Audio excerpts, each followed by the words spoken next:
As we know, the elite in America like to do a little dabbling with what they refer to as microdosing. Just a little tasty taste of LSD before going into work. Maybe a little bit of shrooms during your lunch break, but not a full dose, just a little microdose to really expand your mind and your creativity while you're on the job. Well, now apparently individuals who are interested in this culture are dabbling with something that is not as available, which is something that's being referred to as Venom. And it's a psychedelic drug that is derived from frogs, from literal frog venom. So it's known as bufo. Bufo is the venom of the Sonoran desert toad, Bufo alvarius, which contains the molecule 5-MeO-DMT, one of the most potent psychotropic drugs ever discovered. Until recently, it was so obscure, the US government did not list it as a controlled substance until 2011.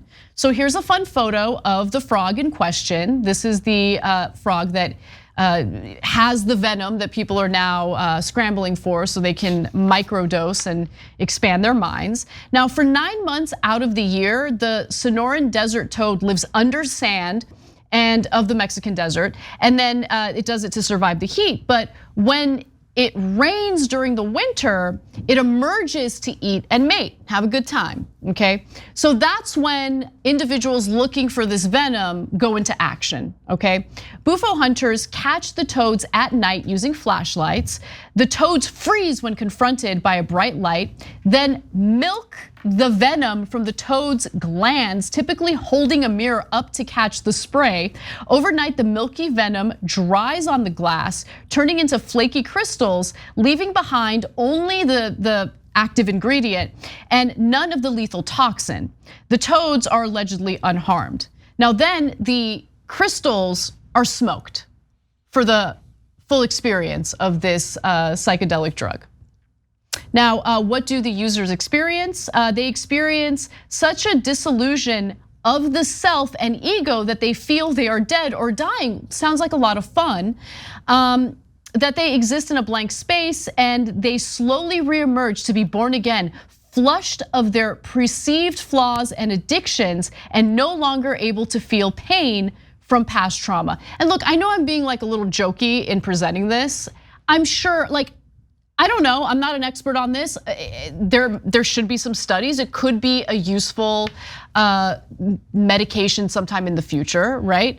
But I'm just amused because the wealthy elites who are looking for this particular psychedelic drug are yeah, I'm kind of interested in the whole ayahuasca experience, but there's a lot of throwing up over several days. And this is an hour-long experience without the throwing up. So let's go for that instead.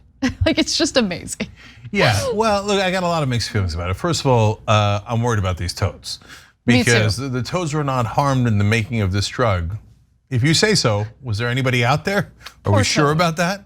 Right? On the other hand, they might be in for a lot of sex soon because they're gonna need more of them if this drug gets popular.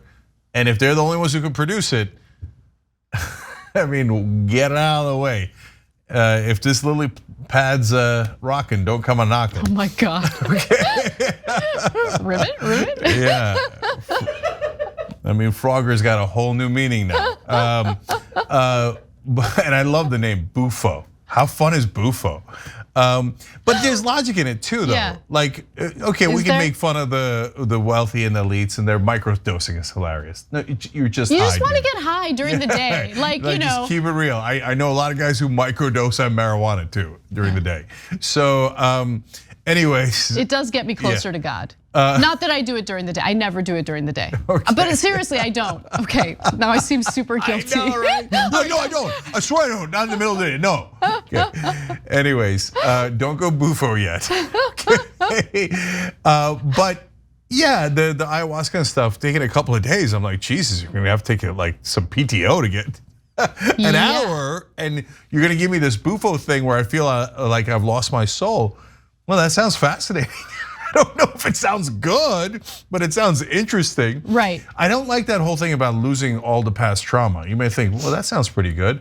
I don't know, does it wipe your brain clean? No, it's about kind of reconciling and letting go of that past trauma, because a lot of people do struggle with, unresolved trauma, and it holds you back. So like, again, I am open-minded to this kind of stuff. I'm not, just trying to mock it.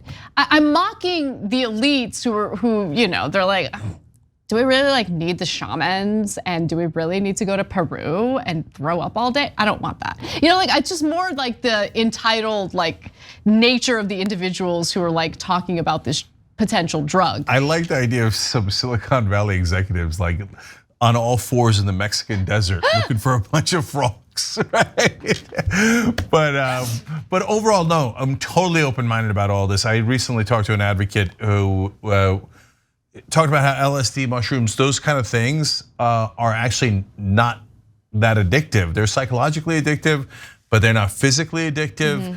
And, chemically. And a lot of people think that it opens your mind. I don't know, I haven't done it. So I have an open mind. Somebody passed the bufo. Hey, I like buffets, I might like bufo. You never know. Anyways, overall though, interesting new development. Okay. Frog venom. Maybe we jump in it. Think about it. Thanks for watching the Young Turks, really appreciate it. Another way to show support is through YouTube memberships. You'll get to interact with us more. There's live chat emojis, badges. You've got emojis of me, Anna, John, JR. So those are super fun. But you also get playback of our exclusive member-only shows and specials right after they air. So all of that, all you gotta do is click that join button right underneath the video. Thank you.